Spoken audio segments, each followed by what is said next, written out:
Hello and welcome to the diary. We have been focusing on budgeting for children for the last few weeks. This is a program that focuses on educating children, parents, guardians, and the general public on how government budgets on children. My name is Colin Sorono, discussing about the financial year 2021-2022 and what is contained in that budget that is going to be read in the next few days. And joining me is Mr. Elijah Bonyo from the Joining Forces Alliance, who is going to own everything regarding budget on children in this country. Karibu sana Bwana Elijah. Oh, thank you. Yes, we are meeting and we've been breaking down budget for children, and it's just amazing. What's been your experience so far? Thank you very much.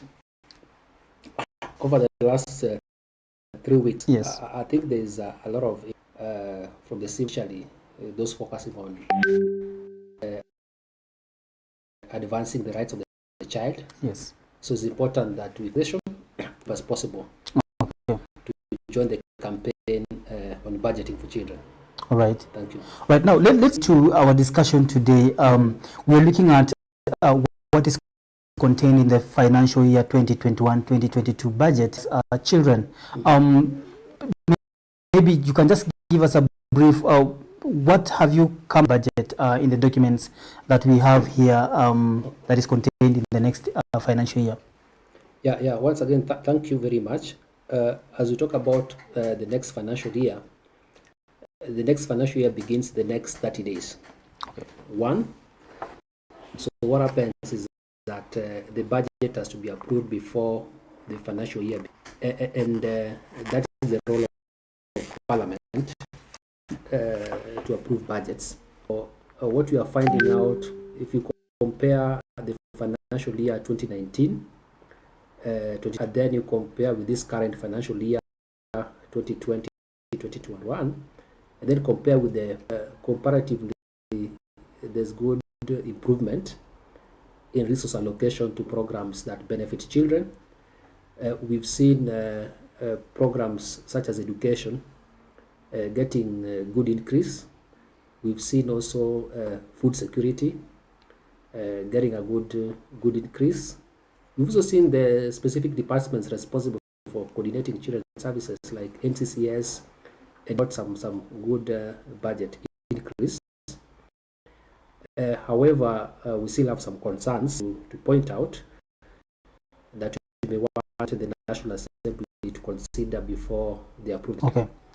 Now, yes, I think there is some positive progress, as you said. Now, what does this tell us? Is the government starting to prioritize the rights of children? Okay, the prioritization is not just the next financial year. We need to look at the budget as was projected. You know, in 2018-2019, there's already a projection of budgets for the following years. So one way of ascertaining that the budget has been, children matters have been prioritized, includes monitoring the implementation of the previous budgets. For example, as we are talking about budget approval by Parliament for the next financial year, we shouldn't forget that the current year is ending. And the progressive increase we are talking about is because the prioritization was done much earlier. So what's happening, that they're only looking at maybe this year we allocated this amount of money, next year we need to add a little bit based on the projections. Okay. So the prioritization is not just for the next financial year, but because they were prioritized early enough, then every year, therefore, we are seeing the increments. The only emerging thing we've seen here is a lot of COVID-19 related prevention and response measures now being prioritized. Okay. Thank you. Now, I think it has taken maybe a lot of energy, a lot of effort for you guys to come to this point where you're appreciating that the government, I think at least there is some increase in terms of budgeting for children. In your own way, or as a Joining Forces Alliance, what effort have you taken before to make sure that you get here where at least you are seeing some increase in budgeting for children?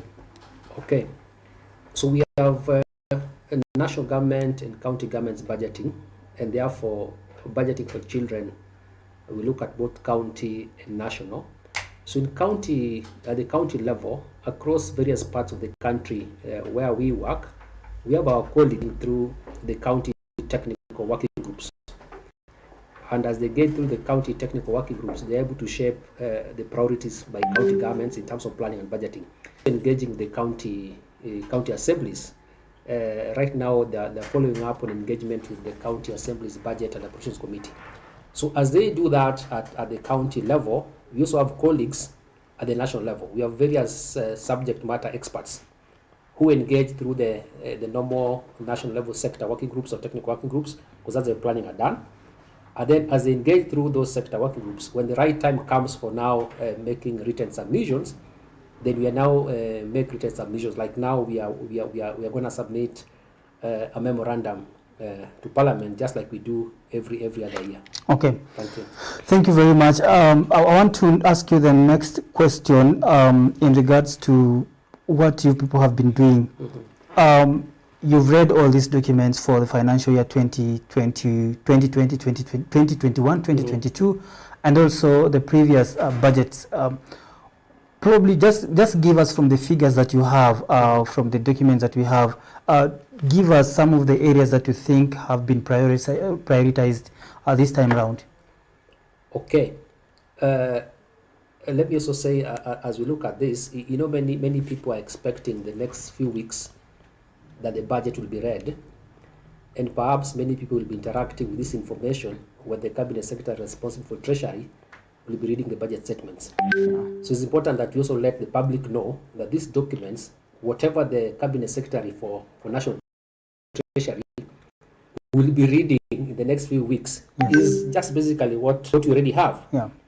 So it's important that we take the next few weeks to begin to interrogate some of these things as we are doing.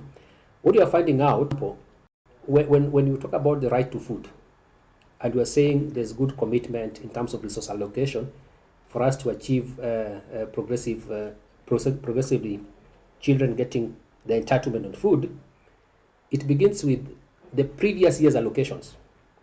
So for example, whatever investments that government made on food security, say in 2018 and 2019, we are getting the benefits now, right? So when we're saying that food security has been prioritized, even the FY 2021, 2022, whatever is here will not benefit children now, but it will translate into benefits in the long run, meaning the inputs that the government is putting into the agricultural sector, irrigation, economic empowerment for families, that then will translate to benefit for food for children in the coming years. So right now here, if you just allow me, I just want to show you, this basically is what, this is from Parliament, National Assembly. So this is basically what we are making reference to. And there are some key highlights that for example, COVID-19 economy recovery strategy. The allocations that have been prioritized, we have 8.6 billion for supporting businesses. We have 6.4 billion for improving education outcome. We have 7.4 billion for environment, water and sanitation, 1.97 for agriculture. And what this means, this does not mean that this is the allocation. This is specifically allocation under that sector specific to COVID response. Okay. And here they're calling it post-COVID-19 economic recovery strategy. Now, if you look at the thematic allocations, agriculture and food security has 40 billion. And already it is broken down into several programs. We have livestock and crop insurance, we have value addition programs. So it's a lot of things that are broken down here. When you leave agriculture, and this is an example of what will translate to food for children. Another one that I can talk about is security. We talk about safety and protection of children. It's important we look at the national security as a component that drives safety and security for children. We are seeing clearly here that the National Intelligence Service has resource allocation, of almost 42 billion. We have national communication and surveillance system.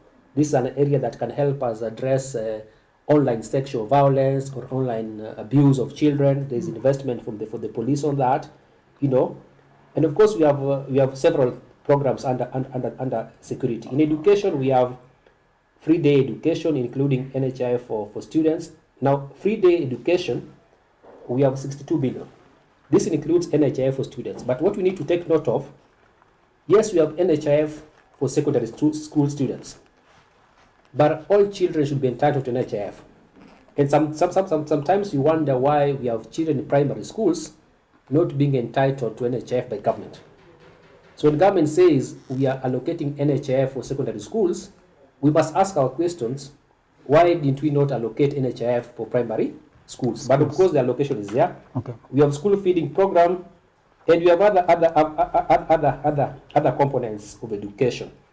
When you go to health sector, we know that county governments have a lot of investments for health sector, but the national government is still putting investments for the health sector, almost 106 billion. Universal health coverage has a component here. Free maternity health care as a component. Of course, free maternity health care will directly benefit children. We have vaccines and immunization for children. Here, we have several things that we can say are going to benefit children. Lastly, social protection. We have cash transfer for orphans and vulnerable children, almost 7.9 billion. You know, we have hunger safety net program, 4 billion. So progressively, we can tell there's evidence that children matters are being taken care of by government in terms of planning and budgeting, and of course, this is over time. So moving forward, we hope this is going to improve, and I'll be pointing out shortly some of the critical issues that we want the National Assembly to look into before they approve the budget. Right. So how does these figures translate into what we're expecting on the ground? Because that's the main question that many people might be asking right now. Yes, we have all these glamorous figures, glamorous budget, but how does it translate to the ground? Okay. For example, look at the budget allocation to security, specifically to the police. Now, when we have good resource allocation to the police, we expect that the community policing mechanisms will function, that police will be able to move more often, their vehicles will be able to have enough fuel to respond to incidents that they need to. And we also hope that specifically for children, we'll have police taking more seriously the issues around children, because within their police stations, we have when you have good resources, you're able to respond and rescue a child, for example, unlike many years ago, where the police were unable to respond because of lack of fuel. So we expect that with this kind of increased budget allocation, we are not going to hear that there was no rescue because there was no fuel, for example. When it comes lower level, we have the assistant chiefs and chiefs. So the government invests in national government administrative officers and their function, then we expect the chiefs to function more. And as the chiefs are functioning better, then the community is guaranteed safety. So that's a component of security. All right. If you come to education, for example, when you allocate resources, say to improve school infrastructure, then it means children are guaranteed a modest environment for learning if the school infrastructure is improved. If we invest on more teachers, then we're going to see, like this budget, there's a clear indication that more teachers will be hired. Then you're going to see the teacher to people ratio being manageable and will align to the international standards. So look at the budget against the standards and the targets. Okay. Yes. All right. Thank you very much.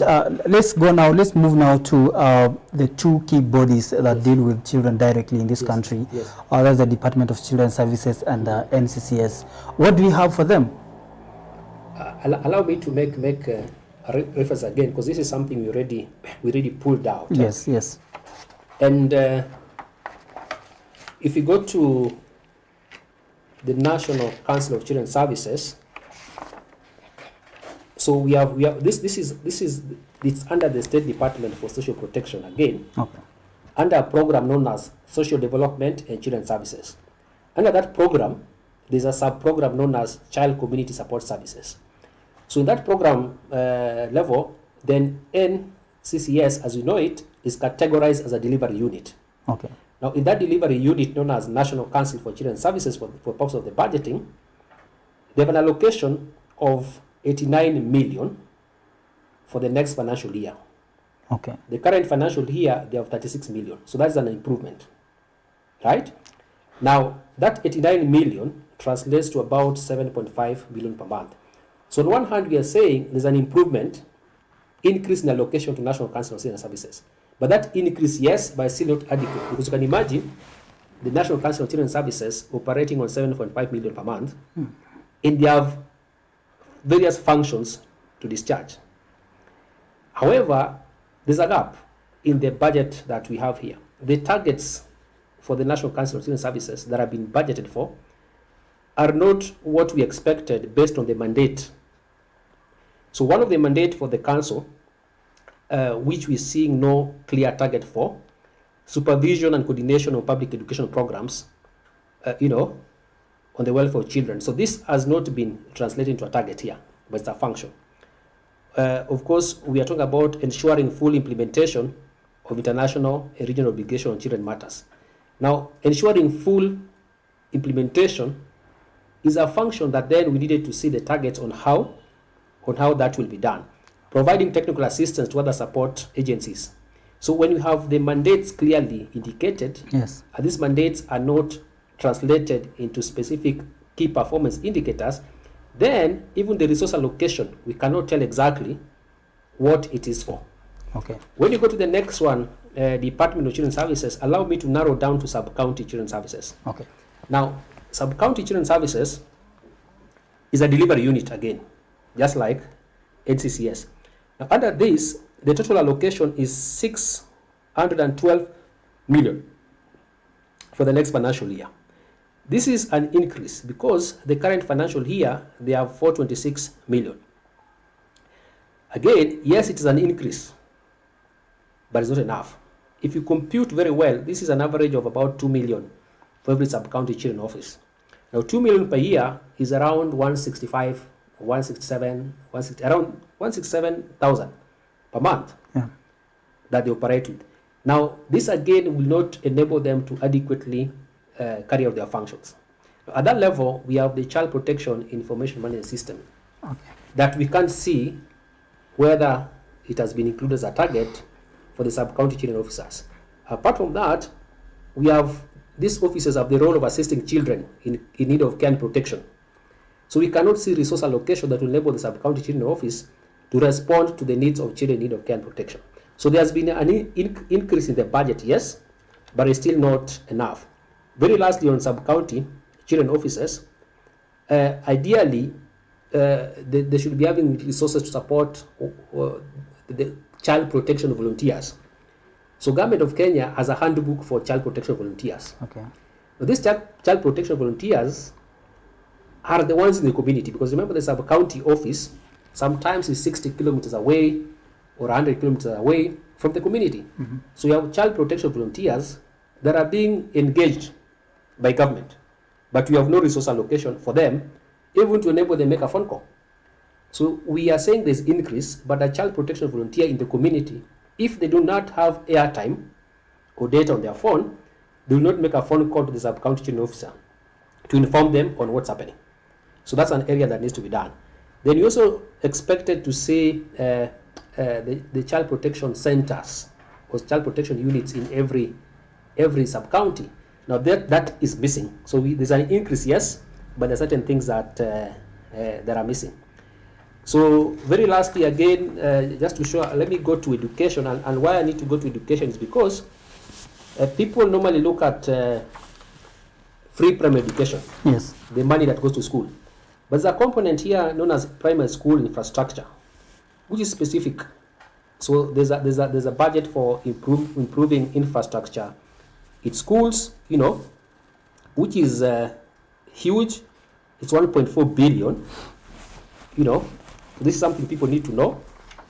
Apart from that, we have budget here for health in schools. So apart from the Ministry of Health, There's a component of health in schools. We have budget for special needs education. So the details are available. So we are basically saying there's good progress, but the progress that has been made, we can only improve. Now take note that the mere fact that money has been allocated does not mean that implementation will happen smoothly. Okay. Now, once you allocate resources, you need to look at what are those resources meant for. So the major gap we are seeing across these documents is that the resources are allocated, yes, but the key performance indicators, the annual outputs, the targets, there's a missing link. So we are recommending that even if the budget is approved, can all the ministries and departments relook at their annual key indicators and targets. Okay. Thank you. Right. Now that, yes, we have this budget and you have your own reservations as the Joining Forces Alliance, what are these reservations that you still have, despite the fact that the budget has been raised? There is a slight increase. Okay. So in November, we made some recommendations to the sector working groups. Now, one of the recommendations we made was around ending violence against children. You may remember that in July 2020, the cabinet secretary responsible for children matters, basically under labor and social protection, pronounced himself that the National Prevention and Response Plan on violence against children was to inform planning and resource mobilization. Now, because that plan was launched in July, the sector working groups were meeting in September, October, November, December. So we looked at their processes, we looked at the reports, we recommended that can we have a substantive area on ending violence against children. We followed up with the National Budget Policy Statement, we recommended that. We have checked again, that is still missing. So we are concerned that on one hand, the government of Kenya has a National Prevention and Response Plan on ending violence, a very detailed plan, complete with an M&E framework. Okay. But on the program-based budget, it's missing completely. We have gone further to check whether the ministries and departments that have a responsibility, as documented in the response plan, have taken care of those responsibilities and targets. It's missing. Okay. So we are pleading that, and we're going to send a memorandum on this. Before the National Assembly approves the budget, we need to look at this issue of budgeting for ending violence against children. Okay. Because the evidence on violence against children is huge. And the economic cost of violence against children is huge. You know, failure to prevent violence will result into response. And response becomes more expensive. So you'd rather invest in prevention so that you don't spend on response. Okay. Wow. Better invest in prevention than in response. All right. Thank you very much, Mr. Bono, for that. You've really, I think, brought it home. I want us to go to the next issue now about the memoranda issue. You've mentioned that you're going to present your memoranda. Before we go into all this, what are you going to present as the Joining Forces Alliance? Okay. There are two ways of presenting a memorandum. So I'll talk about what you have done. Yes. Then I'll talk about the other way. Now, one of the ways of presenting a memorandum is that you go to the budget document, you point out specific state departments, specific programs and sub-programs where you have concerns. And then you make recommendations that are specific to those programs. Okay. For example, under the sub-county children offices, we are making an observation to that delivery unit under a particular program. So the kind of recommendation we are making states what has been allocated and points out what needs to be done. So under that, we are recommending that perhaps if the departmental vote is minimal, then we can run to CDF, and CDF can support child protection centers in every sub-county. And we are recommending that 6 million, you can imagine 6 million per sub-county is sufficient to help us start putting together child protection units in every sub-county. Then progressively we can equip them. The other area that we are recommending, based on the format of the memorandum we are working on, is where you look at the resource as allocated.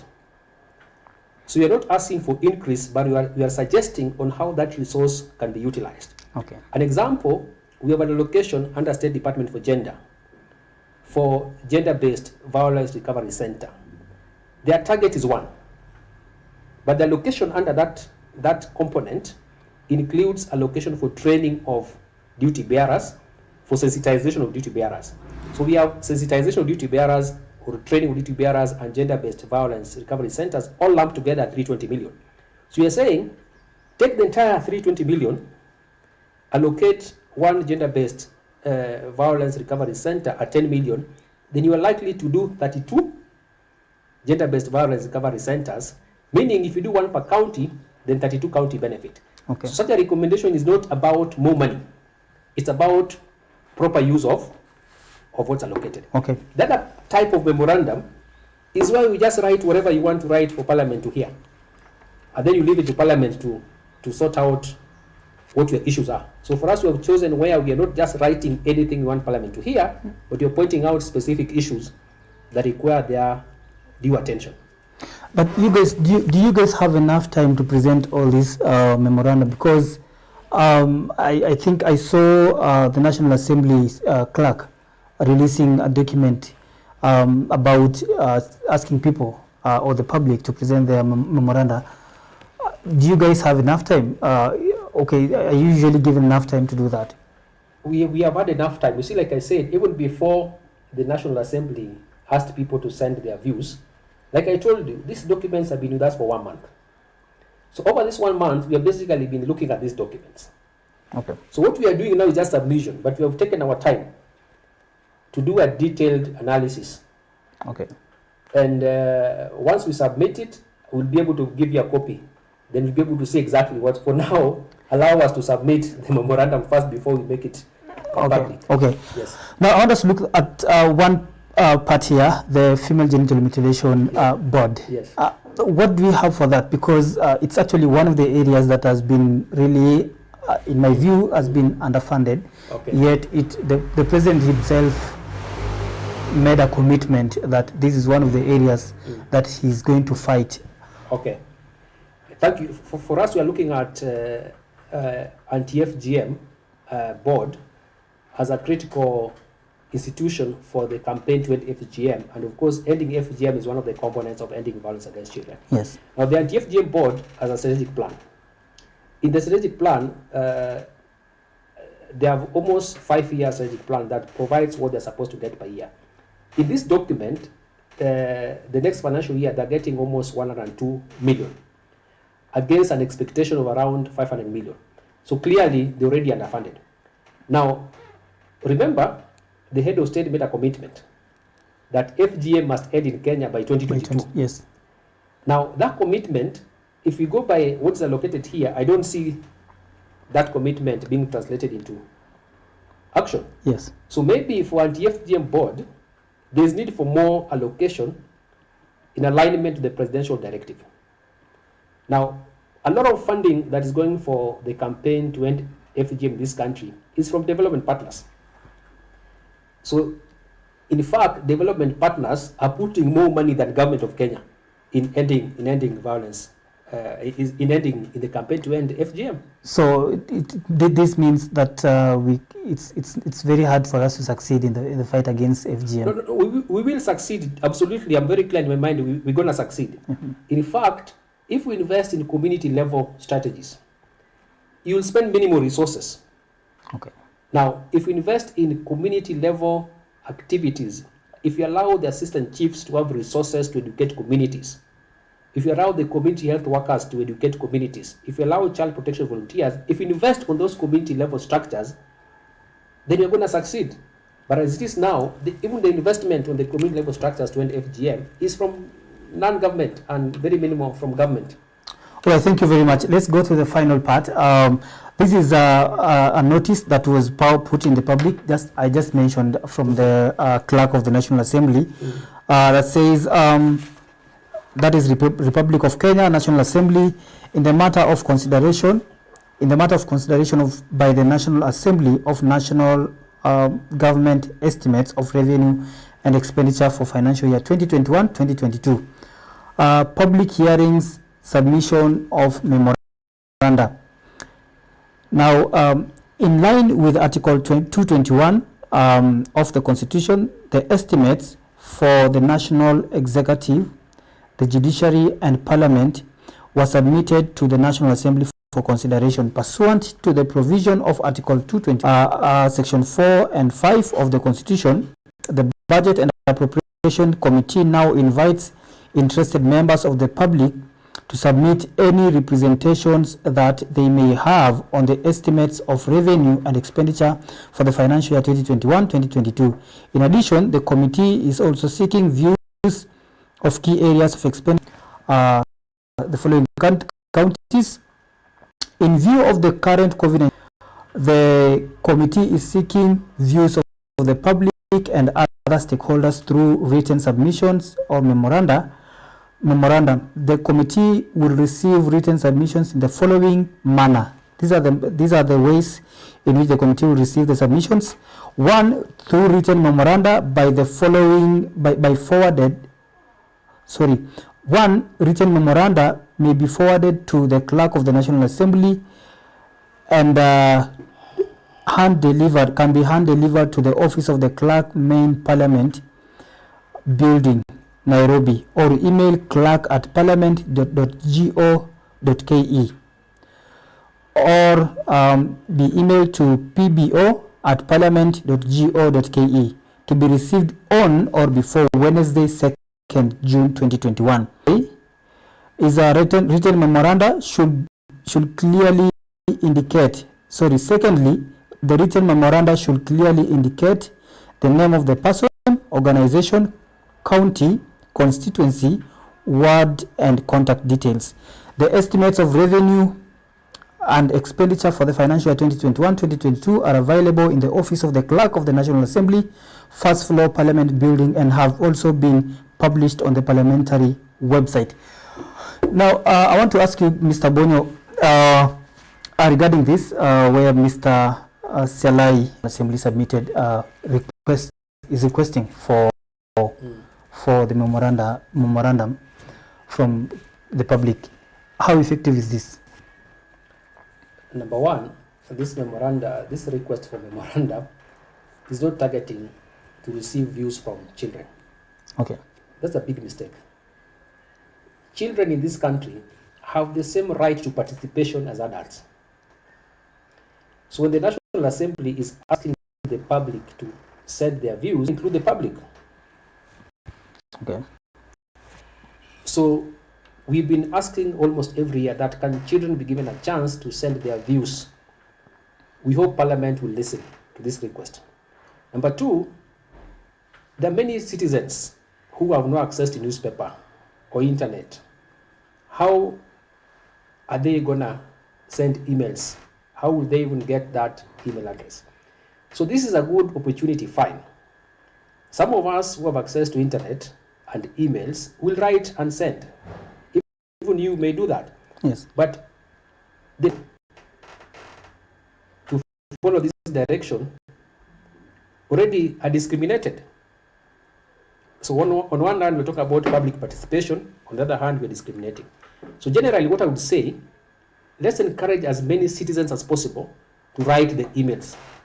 Okay. If you can get 20 million Kenyans writing the emails and indicating their request, yes, then it supplies those views. But when the citizens send their views, it's important for Parliament to get a mechanism for giving feedback. So that's one thing I would say about the memorandum. Yes. But it is good to try. And for those who are not able to send it, if they're listening to us, get your MP. If you have the phone number of your MP, just send a text message if they don't pick it, or send a WhatsApp message. Express your view on the budget. Your MP then will speak on your behalf if you are able to reach Parliament directly. So what's the best way of doing this, of making sure that the views are reached? In future, for children, we have schools. It's as easy as National Assembly clerk just writing to all schools and say, we have an opportunity for children to be heard. Can the head teachers work with children to send their views? So all schools in Kenya is an opportunity for listening to children. Okay. That's one. The other one is the community, right?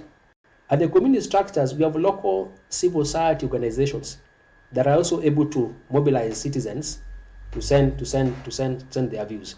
Those are options that perhaps the National Assembly have not considered, and we hope they'll be able to consider in future. All right, thank you very much. I hope Kanini Kega's Committee of Budget and Appropriation will listen to this and see probably the best way that we can do this better in the coming financial years. Maybe before you finalize, I have three things that I would like. If the National Assembly is listening to us, yes, I would love to hear this. Yes. Sanitary towels for girls. We have looked at all these documents. We can't trace it. Okay. So we are requesting the National Assembly Budget and Appropriations Committee to help us establish whether there's an allocation for sanitary towels for girls. In our view, every girl requires 600 shillings per year. If you multiply that with the population of girls that require sanitary towels, we need about 3.6 billion for sanitary towels. That's one. Number two, school feeding program. The allocation for school feeding program has increased fine. But remember, if we are to get every child to feed in school for 1 year, if we allocate 20 shillings per child, we are happy. So we are asking the National Assembly to allocate 20 shillings per child per day for food for 1 year. So let them take the unit cost of 20 shillings, let them multiply the number of children in schools. For 1 year, you are going to arrive at around 40 billion for school feeding. And very lastly, ending violence against children. We are repeating. Unless we invest on the prevention of ending violence against children, we are likely to start looking for more resources to respond. And remember, ending violence against children is resulting to more people. Basically, violence against children and adults is resulting to more people in need of mental health. Okay. So you can imagine that you are likely to invest more on mental health because we did not prevent the causes of mental health. So invest now on preventing what causes psychosocial support needs or mental health, and this is just investing on preventing various forms of violence against children, women, and the elderly. All right, thank you. Thank you very much. I want you to look at that camera because we have only tomorrow before the deadline for submitting memorandum or memoranda closes. That is on Wednesday. I want to look at that camera and I want to send a message to the civil society, send a message to the Parliament and the Budget and Appropriation Committee through that camera. Civil society have access to internet. I'm sure they have access to emails. They're able to write proposals to Parliament. Civil society organizations, religious organizations, the private sector, kindly make your voice be heard in Parliament. Write your views, even if it's a one-page memorandum, let it go to Parliament by the expected time. For Parliamentary Budget and Appropriations Committee, we are requesting that the report you'll be making after receiving our views, please provide for a specific section in your report that outlines your findings on how the government of Kenya is budgeting for the rights of the child, and we are hopeful that our recommendations will be considered, and in your own wisdom, please ensure that a section in the budget report from your committee reflects budgeting for the rights of the child. Thank you. All right, thank you very much, Mr. Elijah Bonyo, for that contribution and your that final message that you've just given. So Parliament, it's up to you. Budget and Appropriation Committee, it's up to you. The needs of the children now are on your hands. It's either you ensure that child rights are protected or you destroy the coming or the future generation. Thank you very much for joining us today. May join us next week at the same place, Mtoto News, and you can also find us on Twitter at Mtoto News, on at Colin Sorono, at Edi Bonyo, and You can also find us on at that is the Joining Forces. Yes, Joining Forces. Thank you very much. We are also on Facebook, Mtoto News, and make sure you comment and share your views so that we consider your views in our next or in our coming programs. Thank you very much. Have a good day.